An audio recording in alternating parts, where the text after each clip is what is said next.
Section 10 of the Glories of Mary by St. Alphonsus Liguori.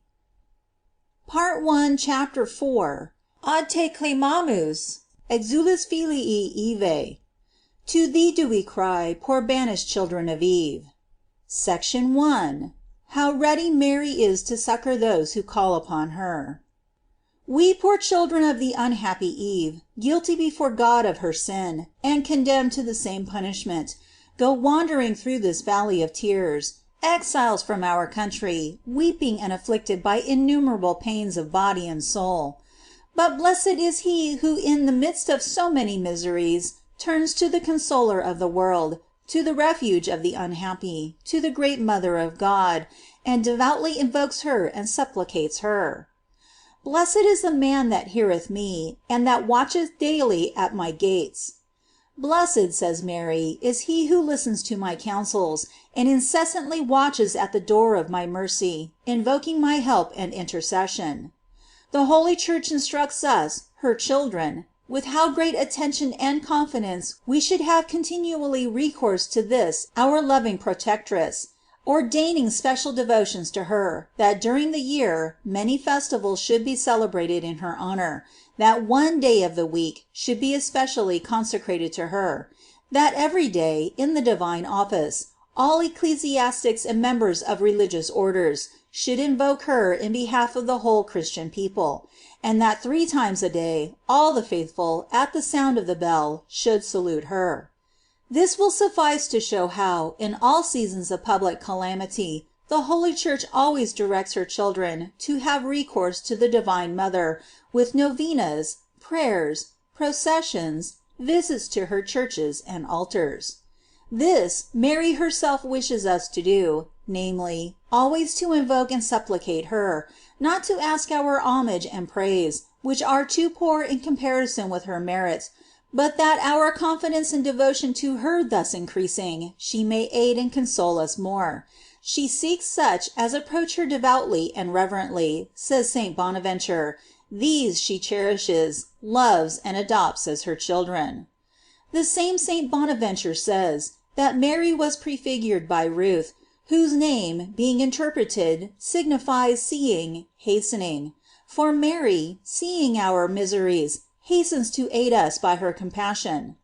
To which Novarino adds, that Mary is so desirous to do us good, that she could bear no delay, and not being a miserly keeper of her favors, but the Mother of mercy, she cannot restrain herself from dispensing, as soon as possible among her servants, the treasures of her liberality. Oh, how ready is this good Mother to aid him who invokes her! Thy 2 breasts are like young roes. Richard of St. Lawrence, explaining this passage, says that the breasts of Mary readily, like the rose, give the milk of mercy to those who ask it. The same author assures us that the mercy of Mary is bestowed on all who ask it, though they offer no prayer but a Hail Mary.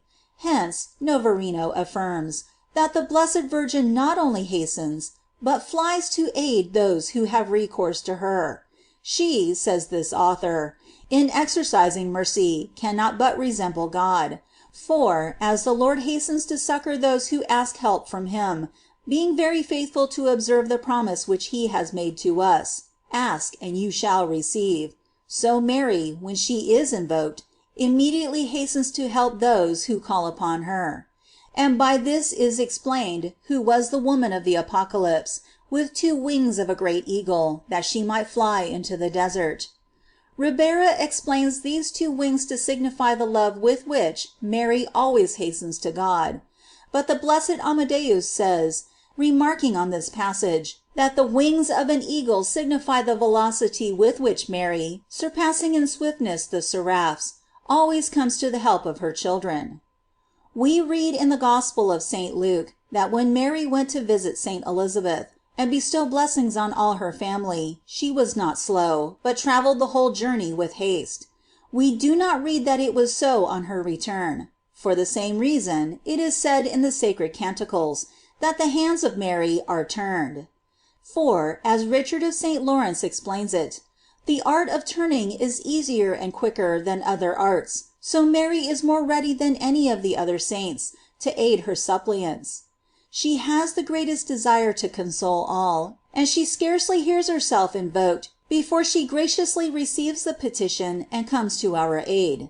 Justly, then, St. Bonaventure calls Mary the salvation of those who invoke her: O salus te invocantium, signifying, that to be saved it is sufficient to appeal to this divine mother, who, according to Richard of St. Lawrence, is always ready to aid those who pray to her.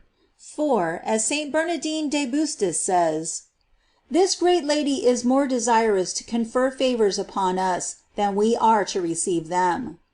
Neither should the multitude of our sins diminish our confidence that we shall be graciously heard by Mary, if we cast ourselves at her feet. She is the mother of mercy, and there would be no occasion for mercy, if there were no wretchedness to be relieved. Therefore, as a good mother does not hesitate to apply a remedy to her child, however loathsome its disease, although the cure may be troublesome and disgusting. Thus our good mother does not abandon us, when we recur to her, however great may be the filth of our sins, which she comes to cure. This sentiment is taken from Richard of St. Lawrence.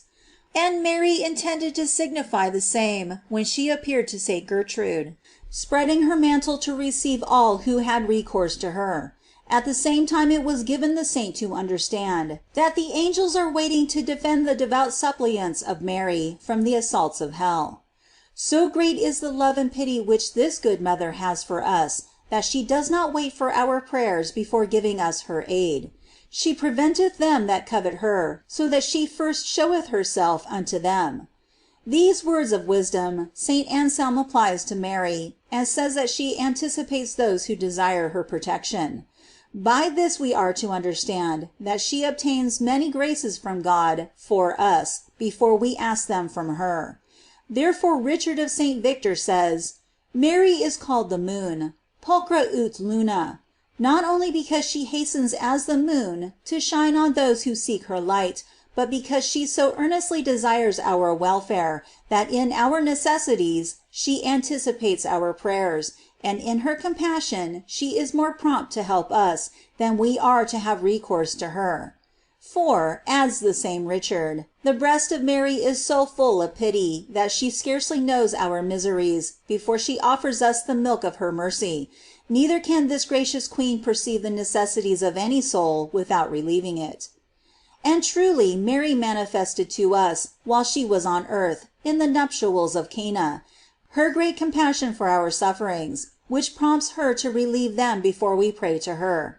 This kind mother saw the trouble of that pair who were mortified to find that their wine had failed at the wedding banquet, and without being requested, moved only by her compassionate heart, which cannot look upon the afflictions of others without pity, prayed to her Son, to console them by merely mentioning to him the necessities of the family. They have no wine. Vinum non habent.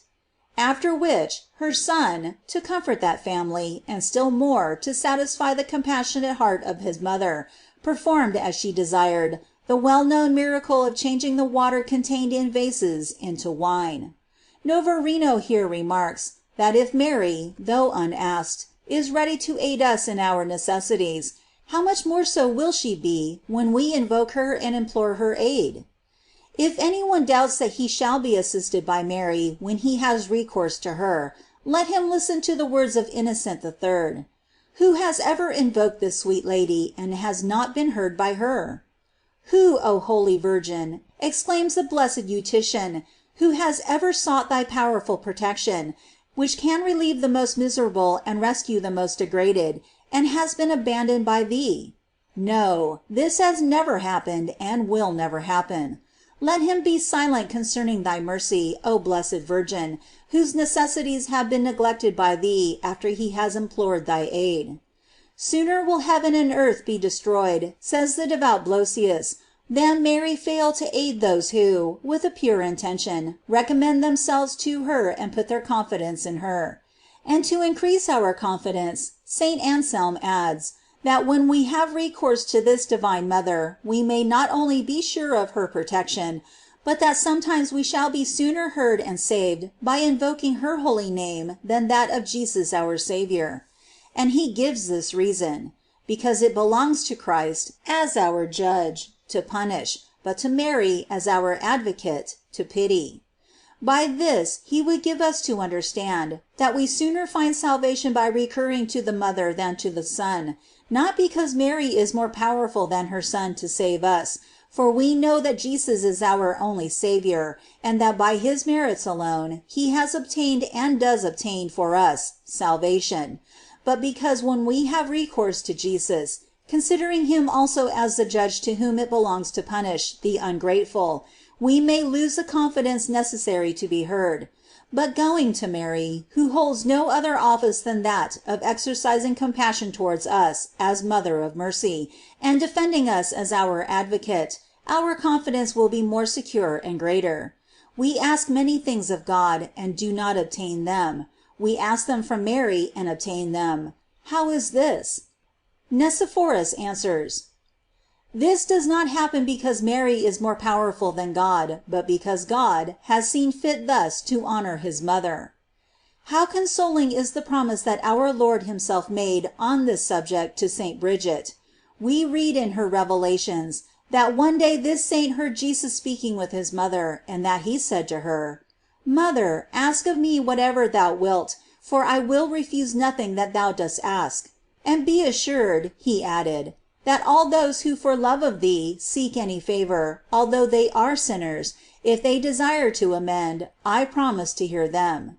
The same thing was revealed to St. Gertrude, who heard our Redeemer himself say to Mary, that he had in his omnipotence permitted her to exercise mercy towards sinners who invoke her, in whatever manner it should please her. Every one invoking this Mother of Mercy may then say, with St. Augustine: Remember, O most compassionate Lady, that since the beginning of the world there never has been any one abandoned by thee. Therefore pardon me if I say that I do not wish to be the first sinner who has sought thy aid in vain. Example: Saint Francis of Sales, as we read in his life, efficaciously experienced the power of this prayer. At 17 years of age he was living in Paris, engaged in study, and at the same time wholly devoted to pious exercises and holy love of God, which gave him a perpetual foretaste of heavenly joy. At this time the Lord, to try his faith, and attach him more strongly to his love, permitted the devil to represent to him that his efforts were in vain, because he was already condemned by divine decree. The darkness and dryness in which it pleased God to leave him at the time, for he was insensible to all consoling thoughts of the divine goodness, caused this temptation to have more power over the heart of the holy youth, so that through great fear and desolation he lost his appetite, sleep, color, and cheerfulness, and excited the compassion of all those who looked upon him. Whilst this horrible conflict lasted, the saint could conceive no other thoughts and utter no other words but those of sorrow and distrust. Shall I then, he said, as it is related in his life, be deprived of the favor of my God, who hitherto has shown himself so gracious and so kind to me? O love, O beauty, to which I have consecrated all my affections, shall I never more enjoy your consolations? O Virgin Mother of God, the most beautiful of all the daughters of Jerusalem, am I then never to see thee in paradise? Ah, my Lady, if I am never to see thy lovely face, do not permit me to be forced to blaspheme and curse thee in hell. These were the tender sentiments of that afflicted heart, still so enamored of God and the Virgin. This temptation lasted for a month, but at length the Lord was pleased to deliver him from it by means of the Consoler of the world, most holy Mary, to whom the saint had before made a vow of chastity, and upon whom he used to say he had placed all his hopes. One evening, on returning home, he entered a church, where he saw a small tablet suspended from the wall. He found written on it the prayer of St. Augustine, above mentioned. Remember, O most merciful Mary, that no one, in any age, was ever known to have fled to thee for help and found himself abandoned. He prostrated himself before the altar of the Divine Mother, and recited with deep feeling this prayer. He renewed his vow of chastity, promised to recite daily the Rosary, and then added: O my Queen, be my advocate with thy Son, whom I dare not approach. My mother, if in the other world I should be so unhappy as not to be able to love my Lord, whom I know is so worthy to be loved, at least obtain for me that I may love him as much as I can in this world. This is the grace that I ask of thee, and from thee I hope for it. Thus he supplicated the Virgin, and then abandoned himself to the divine mercy, resigning himself entirely to the will of God. But hardly had he finished his prayer, when by his most sweet mother he was suddenly freed from temptation. He immediately recovered his interior peace, and with it health of body, and from that time continued to live a most devout servant of Mary, whose praises and mercies he never ceased to proclaim in his preaching and writings to the end of his life. Prayer. O Mother of God, O Queen of angels, O Hope of men, listen to him who invokes thee and has recourse to thee. Behold me today prostrate at thy feet. I, a miserable slave of hell, consecrate myself to thee as thy servant forever, offering myself to serve and honor thee to the utmost of my power all the days of my life. I know that thy honor is not increased by the service of so vile and wretched a slave as I am, who have so grievously offended thy Son and my Redeemer, Jesus. But if thou wilt accept one so unworthy as I for thy servant, and changing him by thy intercession, wilt render him worthy, thy own compassion will confer upon thee that honor which I, vile as I am, cannot render thee. Accept me, then, and do not reject me, O my Mother. The eternal Word came from heaven upon earth to seek the lost sheep, and to save them, became thy Son. And wilt thou despise a poor sheep who comes to thee to help him find Jesus? The price has already been paid for my salvation. My Savior has shed his blood, which is enough to save infinite worlds. It only remains this blood should be applied to me, and to thee it belongs, O Blessed Virgin, to thee it belongs, as St. Bernard says, to bestow the merits of this blood on whomsoever it may please thee. To thee it belongs, as St. Bonaventure says, to save me whom thou wilt. O my Queen, help me then, my Queen, save me. To you this day I commit my soul, and do thou secure its safety. O salvation of those who invoke thee, I will exclaim with the same saint, save me. End of section 10.